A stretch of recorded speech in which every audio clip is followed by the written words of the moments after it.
Top ട്യൂഷൻ്റെ social science ട്യൂട്ടോറിയലിലേക്ക് എല്ലാവർക്കും സ്വാഗതം. ഇന്ന് നമ്മൾ പഠിക്കാൻ പോകുന്നത് ചാപ്റ്റർ 3 മൂവ്മെന്റ് ഓഫ് ദി എർത്തിൽ വരുന്ന ഫോക്കസ്ഡ് ക്വസ്റ്റ്യൻസുകളാണ്.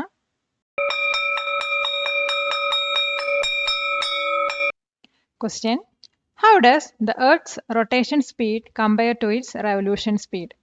എങ്ങനെയാണ് എർത്തിന്റെ റൊട്ടേഷൻ സ്പീഡും അത് റെവല്യൂഷന്റെ സ്പീഡും കമ്പയർ ചെയ്യുന്നത്? അപ്പോൾ എർത്ത് വന്നിട്ട് അതിൻ്റെ ആക്സിസിനകത്താണ് റൊട്ടേറ്റ് ചെയ്യുന്നത്. അപ്പോൾ അതിൻ്റെ സ്പീഡ് പറയുന്നത് ലാറ്റിറ്റ്യൂഡിനനുസരിച്ചിട്ട് വേരി ചെയ്തുകൊണ്ടിരിക്കും. അപ്പോൾ ഇക്വേറ്ററിലായിരിക്കും എർത്തിൻ്റെ റൊട്ടേഷൻ സ്പീഡ് കൂടുതൽ വരുന്നത്. അതേസമയം റെവല്യൂഷൻ്റെ സ്പീഡ്, അതായത് സണ്ണിന് ചുറ്റുമുള്ള റെവല്യൂഷൻ സ്പീഡ് പറയുന്നത് അപ്രോക്സിമേറ്റ്ലി 30 km/s ആണ്. അപ്പോൾ ഇതിൻ്റെ ആൻസർ നമുക്ക് എങ്ങനെ എഴുതാൻ നോക്കാം. The earth rotates on its axis at a speed that varies by latitude, being fastest at the equator. However, the speed of its revolution around the Sun is approximately 30 km/s. While both are constant movements, revolution refers to the orbital speed, which is a very high velocity for a planet. Question: what is the difference between sidereal day and solar day? Although not explicitly stated, is implied by 23 hours 56 minutes 4 seconds rotation period. അതായത് സൈഡ്രിയൽ ഡേയും solar ഡേയും ഇടയിലുള്ള വ്യത്യാസം explicitly പറഞ്ഞിട്ടില്ലെങ്കിലും 23 hours 56 minutes 40 seconds rotation period കൊണ്ട് എന്താണ് imply ചെയ്യുന്നത്? ഇപ്പോൾ സോഴ്സിൽ rotation period 23 hours 56 minutes 4 seconds എന്ന് പറയുന്നു. പക്ഷേ സൈഡ്രിയൽ ഡേ അല്ലെങ്കിൽ സോളാർ ഡേ എന്ന് എക്സ്പ്ലിസിറ്റ് ആയിട്ട് ഡിഫൈൻ ചെയ്യുന്നില്ല. എന്നാൽ ഈ പീരീഡ് സൈഡ്രിയൽ ഡേനെ കുറിച്ചാണ് പറയുന്നത്. അതായത് ഭൂമി ഒരിക്കൽ ഡിസ്റ്റൻസ് സ്റ്റാർസിനെ പ്രതി റൊട്ടേറ്റ് ചെയ്യാൻ എടുക്കുന്ന സമയമാണ്. ഇപ്പോൾ സോളാർ ഡേ അല്ലെങ്കിൽ 24 hours എന്ന് പറയുന്നത് ഭൂമി റൊട്ടേറ്റ് ചെയ്യുന്നതും റിവോൾവ് ചെയ്യുന്നതും കൊണ്ട് സൂര്യന് സെയിം പൊസിഷനിൽ സ്കൈയിൽ വരാനെടുക്കുന്ന സമയമാണ്. അപ്പോൾ ഇതിൻ്റെ ആൻസർ നമുക്ക് ഇങ്ങനെ എഴുതാൻ നോക്കാം. While the source mentions the rotation period as 23 hours 56 minutes and 4 seconds, it doesn't explicitly define sidereal or solar day. However, this given period refers to a sidereal day, which is the time it takes for the Earth to rotate once concerning distant stars. A solar day or 24 hours is the time it takes for the Sun to appear in the same position in the sky due to Earth's revolution and rotation. Question: how does the Earth's axial tilt affect the distribution of sunlight throughout the year? എർത്തിൻ്റെ axial tilt എങ്ങനെയാണ് സൺലൈറ്റിൻ്റെ ഡിസ്ട്രിബ്യൂഷനെ year മുഴുവനും effect ചെയ്യുന്നത്? ഇപ്പോൾ എർത്തിൻ്റെ axis വന്നിട്ട് 23.5 ഡിഗ്രിയിലാണ് tilt ചെയ്തിട്ടുള്ളത്. ഈ tilt കൊണ്ട് എർത്ത് സണ്ണിനെ ഓർബിറ്റ് ചെയ്യുമ്പോൾ അതിൻ്റെ സർഫസിൻ്റെ വിവിധ ഭാഗങ്ങൾ കൂടുതൽ ഡയറക്റ്റ് ആയിട്ടുള്ള അല്ലെങ്കിൽ കുറവായിട്ടുള്ള സണ്ണിനെ പ്രതി ആംഗിൾ ചെയ്യപ്പെടുന്നുണ്ട്. ഇതുകൊണ്ട് വിവിധ റീജിയൻസിൽ വിവിധ സമയത്തിൽ വിവിധ ഇൻറ്റൻസിറ്റിയിൽ സൺലൈറ്റ് കിട്ടുന്നു. ഇത് ടെമ്പറേച്ചറിലെ ഡിഫറൻസും അതുപോലെ തന്നെ സീസണിലെ മാറ്റങ്ങളൊക്കെ ഉണ്ടാക്കുന്നു. അതിൻ്റെ ആൻസർ നമുക്ക് എങ്ങനെ എഴുതാൻ നോക്കാം. The earth's axis it tilt at 23.5 degrees. This tilt means that as the Earth orbits the Sun, different parts of its surface are angled more directly towards or away from the Sun. This results in varying intensities of sunlight received by different regions at different times, leading to differences in temperature and the changing of seasons. Question: why are days longest in the northern hemisphere during its summer solstice? Summer solstice സമയത്ത് northern ഹെമിസ്ഫിയറിൽ longest days അനുഭവപ്പെടാൻ കാരണം എന്താണ്? ഇപ്പോൾ June 21 summer solstice northern ഹെമിസ്ഫിയറിൽ വരുമ്പോൾ എർത്തിൻ്റെ northern ടിൽറ്റിലുള്ള, അതായത് ട്രോപ്പിക് ഓഫ് ക്യാൻസറിൽ ഡയറക്റ്റായിട്ട് സൺറൈസ് ലഭിക്കുന്നുണ്ട്. ഈ ഒരു അലൈൻമെൻറ്റ് വന്നിട്ട് നോർത്തേൺ ഹെമിസ്ഫിയറിന് സദേൺ ഹെമിസ്ഫിയറിനെക്കാളും സൺലൈറ്റ് റിസീവ് ചെയ്യാൻ, ലോങ് ഡ്യൂറേഷനിൽ റിസീവ് ചെയ്യാൻ സഹായിക്കുന്നുണ്ട്. ഇതിൻ്റെ റിസൾട്ടായിട്ടാണ് നോർത്തേൺ ഹെമിസ്ഫിയറിൽ വന്നിട്ട് ഒരു വർഷത്തിൽ ലോങ്ങസ്റ്റ് ഡേ വന്നിട്ട് അനുഭവപ്പെടുന്നത്. അപ്പോൾ ഇതിൻ്റെ ആൻസർ നമുക്ക് എങ്ങനെ എഴുതാൻ നോക്കാം. During the northern hemisphere's summer solstice on June 21st, the Earth's northern tilt means the Tropic of Cancer is directly under the Sun's vertical rays. This alignment causes the northern hemisphere to receive sunlight for a longer duration than the southern hemisphere. As a result, the period of daylight extends, making it the longest day of the year in this hemisphere. Question: How does the concept of time zones help in global communication? എങ്ങനെയാണ് time zone concept global കമ്മ്യൂണിക്കേഷന് help ചെയ്യുന്നത്? ഇപ്പോൾ time zones വന്നിട്ട് വേൾഡിനെ common standard time share ചെയ്യുന്ന regions ആയിട്ട് divide ചെയ്യുന്നത്. ഇത് വന്നിട്ട് ലോങ്റ്റിറ്റ്യൂഡ്സിൻ്റെ ലൈൻസിൻ്റെ ബേസിസിലാണ് divide ചെയ്യുന്നത്. അപ്പോൾ ഈ ഒരു ഡിവിഷൻ വന്നിട്ട് വേൾഡിലുള്ള പല ഭാഗത്തിലുള്ള ജനങ്ങൾക്ക് ആക്ടിവിറ്റീസ് കോർഡിനേറ്റ് ചെയ്യാനും മീറ്റിംഗ്സിലും ബ്രോഡ്കാസ്റ്റിനൊക്കെ പെട്ടെന്ന് നടത്തുവാൻ വേണ്ടിയിട്ട് വളരെയധികം ഹെൽപ്പ് ചെയ്യുന്നു. ഇപ്പോൾ ടൈം സോൺസ് ഇല്ലെങ്കിൽ ഇൻ്റർനാഷണൽ ഇവൻറ്റ്സ് ഒക്കെ ഷെഡ്യൂൾ ചെയ്യാനൊക്കെ ഭയങ്കര ബുദ്ധിമുട്ടായിരിക്കും. കാരണം എല്ലാ ഭാഗത്തും ഡിഫറെൻറ്റ് ലോക്കൽ ടൈംസ് ആയതുകൊണ്ട്. അപ്പോൾ ഇതിൻ്റെ ആൻസർ നമുക്ക് എങ്ങനെ എഴുതാൻ നോക്കാം. Time zones divide the world into regions that share a common standard time based on lines of longitude. This systematic division allows people in different parts of the world to easily coordinate activities, meetings, and broadcast.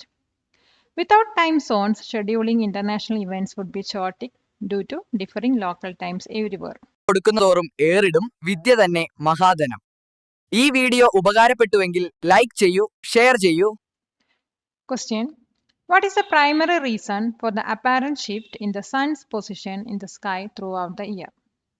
അതായത് സണ്ണിൻ്റെ പൊസിഷനിൽ കാണുന്ന apparent ഷിഫ്റ്റിൻ്റെ പ്രധാന കാരണം എന്താണെന്നാണ്.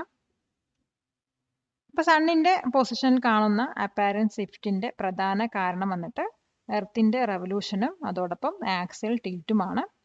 Earth orbit ചെയ്യുമ്പോൾ അതിൻ്റെ tilt axis കൊണ്ട് സണ്ണിൻ്റെ direct raise വിവിധ ലാറ്റിറ്റ്യൂഡ്സ് പറയുമ്പോൾ ട്രോപ്പിക് ഓഫ് ക്യാൻസറും ട്രോപ്പിക് ഓഫ് കാപ്രിക്കോണിലൊക്കെയാണ്. ഇതിൽ വന്നിട്ട് വിവിധ സമയത്തിലാണ് നമുക്ക് സൺറൈസ് കിട്ടുന്നത്. അപ്പോൾ ഇതിൻ്റെ ആൻസർ നമുക്ക് ഇങ്ങനെ എഴുതാൻ നോക്കാം. The primary reason for the apparent shift in the sun's position is the Earth's revolution around the sun combined with its axial tilt. As the Earth orbits, its tilted axis means that the direct rays of the sun hit different latitudes between the Tropic of Cancer and Capricorn at different times of the year. Question: Why do polar regions experience continuous daylight or darkness for months? എന്തുകൊണ്ടാണ് polar regions continuous day അല്ലെങ്കിൽ darkness മാസങ്ങളോളം experience ചെയ്യുന്നത്? ഇപ്പോൾ polar region വന്നിട്ട് continuous day light അല്ലെങ്കിൽ darkness മാസങ്ങളോളം experience ചെയ്യാൻ കാരണം എർത്തിൻ്റെ ആക്സിയൽ ടിൽറ്റ് കാരണവും അതോടൊപ്പം തന്നെ സണ്ണിന് ചുറ്റുമുള്ള എർത്തിൻ്റെ റെവല്യൂഷനുമാണ്. അപ്പോൾ ഒരു ഹെമിസ്ഫിയറിൽ സമ്മറാണ് സമയത്ത് അതിൻ്റെ പോള് വന്നിട്ട് സണ്ണിൻ്റെ ടുവാർഡ്സ് ആയിരിക്കും ടിൽറ്റ് ചെയ്ത് നിൽക്കുക. അപ്പോൾ ആ ഒരു എർത്ത് റൊട്ടേറ്റ്സ് മൂലം അവിടെ ഫുൾ അല്ലെങ്കിൽ മാസങ്ങളോളം നമുക്ക് ഡേ ലൈറ്റാണ് കിട്ടുന്നത്. അതേസമയം വിൻ്ററിൽ വന്നിട്ട് പോള് വന്നിട്ട് നമ്മുടെ ടിൽറ്റ് ചെയ്ത് നിൽക്കുന്നത് സണ്ണിൽ നിന്നും എവേ ആയിരിക്കും. അതുകൊണ്ട് അവിടെ ഡാർക്ക്നെസ് അനുഭവപ്പെടുന്നു. അപ്പോൾ ഇതിൻ്റെ ആൻസർ നമുക്ക് എങ്ങനെ എഴുതാൻ നോക്കാം. Polar regions experience continuous daylight or darkness for extended periods due to the Earth's axial tilt and its revolution around the sun. During a hemisphere summer, its pole is tilted towards the sun, remaining illuminated even as the Earth's rotate.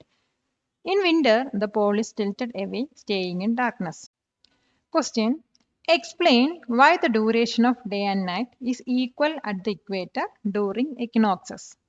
ഇക്നോക്സിൻ്റെ സമയത്ത് എന്തുകൊണ്ടാണ് ഇക്വേറ്ററിൽ equal duration of ഡേയും നൈറ്റും അനുഭവപ്പെടുന്നതിനെ കുറിച്ചിട്ട് explain ചെയ്യാം. ഇപ്പോൾ equinox സമയത്ത് അതായത് March 21 അതുപോലെ September 23 ഈ ഒരു സമയത്ത് സണ്ണിൻ്റെ റേസ് വന്നിട്ട് ഇക്വേറ്ററിൽ ഡയറക്റ്റും അതുപോലെ വെർട്ടിക്കലും ആയിട്ടാണ് ഫോൾ ചെയ്യുന്നത്. അപ്പോൾ ഈ ഒരു സമയത്ത് സർക്കിൾ ഓഫ് ഇലുമിനേഷൻ വന്നിട്ട് 2 പോൾസ് വഴിയും പോകുന്നുണ്ട്. അതായത് എർത്തിനെ ഇക്വേറ്ററിൽ വെച്ചിട്ട് ലൈറ്റും ഡാർക്കുമായി ഈക്വലായിട്ട് ഡിവൈഡ് ചെയ്തിട്ടാണ് ഈ ഒരു സർക്കിൾ ഓഫ് ഇലുമിനേഷൻ പോകുന്നത് പോൾസിലൂടെ. അപ്പോൾ ഇതുകൊണ്ടാണ് ഇക്വേറ്ററിൽ 12 hours ഡേ ലൈറ്റും അതുപോലെ തന്നെ 12 hours ഡാർക്ക്നെസ്സും അനുഭവപ്പെടുന്നത്. അപ്പോൾ ഇതിൻ്റെ ആൻസർ നമുക്ക് എങ്ങനെ എഴുതാൻ നോക്കാം. During the equinoxes, March 21st and September 23rd, the sun's rays fall directly and vertically on the equator. At this time, the circle of illumination passes exactly through both poles, dividing the earth perfectly in half along the equator in terms of light and dark. This results in precisely 12 hours of daylight and 12 hours of night at the equator. Join Top Tuition Center today to achieve excellent success through small batch-sized tuition classes for high school students. Question: what role does the sun's apparent movement play in defining the season? Seasons define ചെയ്യുന്നതിൽ സണ്ണിന്റെ apparent movement play ചെയ്യുന്ന role എന്താണ്? ഇപ്പൊ സണ്ണിന്റെ apparent movement എന്ന് പറയുന്നത് സണ്ണിന്റെ raise വെർട്ടിക്കലായിട്ട് എർത്തിൽ fall ചെയ്യുന്ന location year മുഴുവനും tropic of ക്യാൻസറിന്റെയും അതുപോലെ tropic of കാപ്രിക്കോണിന്റെ ഇടയിൽ ഷിഫ്റ്റ് ചെയ്യുന്നതിനെയാണ്. അപ്പൊ സണ്ണിന്റെ വെർട്ടിക്കൽ റേസ് വന്നിട്ട് ഒരു സ്പെസിഫിക് ഹെമിസ്ഫിയറിലായാൽ ആ ഹെമിസ്ഫിയറിൽ സമ്മർ ഉണ്ടാവും. റേസ് ഓപ്പോസിറ്റ് ഹെമിസ്ഫിയറിൽ ആയിക്കഴിഞ്ഞാൽ അത് വിന്റർ ആണ് അനുഭവിക്കുന്നത്. അപ്പോൾ സീസൺസിൽ മാറ്റങ്ങൾ ഉണ്ടാവുന്നു. അപ്പം ഇങ്ങനെയാണ് സീസൺസ് ഡിഫൈൻ ചെയ്യുന്നതിൽ സണ്ണിന്റെ അപ്പാരന്റ് മൂവ്മെന്റ് പ്ലേ ചെയ്യുന്ന റോള്. അപ്പോൾ ഇതിന്റെ ആൻസർ നമുക്ക് ഇങ്ങനെ എഴുതാൻ നോക്കാം. The sun's apparent movement refers to how the location where the sun's rays fall vertically on Earth shift between the Tropic of Cancer and Capricorn throughout the year. When the sun's vertical rays are in a specific hemisphere, that hemisphere experiences summer. When the rays are in the opposite hemisphere, it experiences winter, defining the seasonal changes. Question: give an example of how time changes as you move eastward from Greenwich. ഗ്രീൻവിച്ചിൽ നിന്നും ഈസ്റ്റ്വാർഡ് നമ്മൾ move ചെയ്യുന്ന സമയത്ത് അവിടെ വരുന്ന time ചേഞ്ചസിന് ഒരു example എഴുതാനാണ് പറഞ്ഞിരിക്കുന്നത്. അപ്പോൾ ഗ്രീൻവിച്ച് മീൻ ടൈമിൽ ടൈം പറയുന്നത് 12 PM ആയിരിക്കും. അപ്പോൾ അവിടുന്ന് നമ്മളൊരു ഈസ്റ്റിലോട്ട് മൂവ് ചെയ്യണമെങ്കിൽ അവിടെ ടൈം അഡ്വാൻസ് ചെയ്യാണ് ചെയ്യുന്നത്, ടൈം കൂടുകയാണ് ചെയ്യുന്നത്. ഇപ്പോൾ ഒരു എക്സാമ്പിൾ പറയുകയാണെങ്കിൽ ഇപ്പോൾ ഗ്രീൻവിച്ച് ടൈമിൽ 12 PM ആണെങ്കിൽ ഇപ്പോൾ നമ്മൾ ഒരു 15 ഡിഗ്രി ഈസ്റ്റിലോട്ട് മൂവ് ചെയ്തതിനാൽ ഈസ്റ്റ് ലോങ്സ്റ്റിറ്റ്യൂഡിലോട്ട് മൂവ് ചെയ്തതിനാൽ അവിടെ വരുന്ന ടൈം 1 PM ആയിരിക്കും. അതെങ്ങനെ കാൽക്കുലേറ്റ് ചെയ്യുക വെച്ചാൽ ഇപ്പോൾ നമ്മൾ 15 ഡിഗ്രിയിൽ ഓരോ ലോങ്സ്റ്റിറ്റ്യൂഡ് നമ്മൾ മൂവ് ചെയ്യുമ്പോൾ 4 മിനിറ്റ് ആണ് കൂടി വരുന്നത്. അപ്പോൾ നമ്മൾ 15 ഡിഗ്രി ഇൻറ്റു 4 ചെയ്യാം. അപ്പോൾ നമുക്ക് 60 മിനിറ്റ്സ് കിട്ടും. 60 മിനിറ്റ്സ് പറയുന്നത് എന്താണ്? 1 hour ആണ്. അപ്പോൾ 12നേക്കാളും 1 hour കൂടുതലായിരിക്കും നമ്മൾ 15 ഡിഗ്രി ലോങ്സ്റ്റിറ്റ്യൂഡ് ഈസ്റ്റിലോട്ട് മൂവ് ചെയ്യുമ്പോൾ കിട്ടുന്നത്. അപ്പോൾ അതിൻ്റെ ആൻസർ നമുക്ക് എങ്ങനെ എഴുതാൻ നോക്കാം. As you move eastward from Greenwich, time advances. For instance, if it is 12 PM at Greenwich, that is 0 degree longitude, then at 15 degree east longitude, the time would be 1 PM. This is because for every 15 degrees eastward, time advances by 1 hour. That is 15 into 4, that's equal to 60 minutes. Question: what is the total duration of Earth's revolution around the sun? സണ്ണിന് ചുറ്റുമുള്ള എർത്തിൻ്റെ റെവല്യൂഷൻ്റെ total duration എന്താണ്? അപ്പോൾ earth വന്നിട്ട് സണ്ണിന് ചുറ്റും move ചെയ്യുന്നതിനാണ് നമ്മൾ revolution എന്ന് പറയാം. അപ്പോൾ ഒരു റെവല്യൂഷൻ കംപ്ലീറ്റ് ചെയ്യാൻ വേണ്ടിയിട്ട് അപ്രോക്സിമേറ്റ്ലി 365 1/4 ഡേയ്സ് എർത്ത് എടുക്കുന്നുണ്ട്. അപ്പോൾ ഈ 365 1/4 പറയുന്നത് നമ്മുടെ ഒരു ഇയർ ആണ്. അപ്പോൾ ടോട്ടൽ ഡ്യൂറേഷൻ ഈ സണ്ണിന് ചുറ്റുന്നതിന് വേണ്ടിയിട്ട് എർത്ത് റെവല്യൂഷൻ എടുക്കുന്നത് 1 year ആണ്. അപ്പോൾ ഇതിൻ്റെ ആൻസർ നമുക്ക് ഇങ്ങനെ എഴുതാൻ നോക്കാം. The Earth takes approximately 365 1/4 days to complete one full revolution around the sun, which is what defines a year. This annual journey, coupled with the Earth's axial tilt, is responsible for the cycle of seasons. Question: name 2 astronomical observation sites. 2 astronomical observation sites-നെ name ചെയ്യാം. അപ്പോൾ astronomical observation സൈറ്റ്സിൽ ഒരു സൈറ്റാണ് ജന്തർ മന്തർ, അതായത് ഇന്ത്യയിലുള്ള ജയ്പൂരിലുള്ള ജന്തർ മന്തർ. ഇത് വന്നിട്ട് build ചെയ്തത് 18th century Maharaja Jaising second ആണ്. മറ്റു ജന്തർ മന്തർ സൈറ്റ്സ് എന്ന് പറയുന്നത് ഡൽഹിയിൽ, ഉജ്ജയിനിൽ, മധുരയിൽ, അതുപോലെ വാരണാസിയിലൊക്കെയാണ്. പിന്നെ വരുന്ന ഒരു ഇംപ്ലിസിറ്റ് സൈറ്റ് എന്ന് പറയുന്നത് ലണ്ടനിലുള്ള ഗ്രീൻവിച്ച് ആണ്.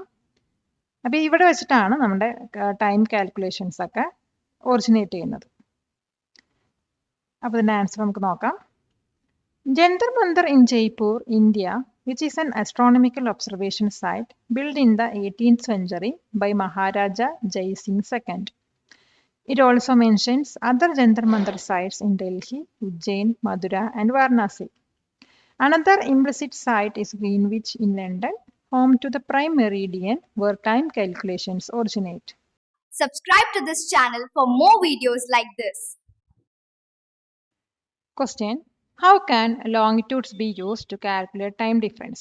Time difference calculate ചെയ്യാൻ വേണ്ടിയിട്ട് എങ്ങനെയാണ് ലോങ്ങിറ്റ്യൂഡ്സിനെ യൂസ് ചെയ്യുന്നത്? ഇപ്പോൾ ലോങ്ങിറ്റ്യൂഡ്സ് യൂസ് ചെയ്തിട്ടാണ് നമ്മൾ ടൈം ഡിഫറൻസ് കാൽക്കുലേറ്റ് ചെയ്യുന്നത്. അതിന് കാരണം എന്താണെന്ന് വെച്ചാൽ എർത്ത് വന്നിട്ട് 24 ഹവേഴ്സിൽ 360 ഡിഗ്രിയിലാണ് റൊട്ടേറ്റ് ചെയ്യുന്നത്. അപ്പോൾ ഇതിൻ്റെ അർത്ഥം എന്താ വെച്ചാൽ എർത്ത് വന്നിട്ട് 1 മണിക്കൂറിൽ 15 ഡിഗ്രി ലോങ്ങിറ്റ്യൂഡ്സ് റൊട്ടേറ്റ് ചെയ്യുന്നുണ്ട്. അതായത് 1 ഡിഗ്രിയിൽ 4 മിനിറ്റ്സ് ആണ് ഇത് എടുക്കുന്നത്. 4 മിനിറ്റ്സ് എടുത്തിട്ടാണ് 1 ഡിഗ്രി അത് റൊട്ടേറ്റ് ചെയ്യുന്നത്. അപ്പോൾ നമുക്ക് ഈ ലോങ്ങിറ്റ്യൂഡിനൽ ഡിഫറൻസ്, 2 പ്ലേസസിൻ്റെ ലോങ്ങിറ്റ്യൂഡിനൽ ഡിഫറൻസ് അറിയാൻ വേണ്ടിയിട്ട് തന്നിരിക്കുന്ന ഡിഗ്രി ഇൻറ്റു 4 മിനിറ്റ്സ് ചെയ്ത് കഴിഞ്ഞാൽ നമുക്ക് ആ ടൈം ഡിഫറൻസ് കിട്ടും. അപ്പോൾ ഇതിൻ്റെ ആൻസർ നമുക്ക് എങ്ങനെ എഴുതാൻ നോക്കാം. Longitudes are used to calculate time differences because the earth rotates 360 degrees in 24 hours. This means the Earth rotates 15 degrees of longitudes every hour or 1 degree every 4 minutes. By knowing the longitudinal difference between two places, one can multiply it by 4 minutes to find the time difference. Question: Why is it important that the International Dateline avoids landmasses?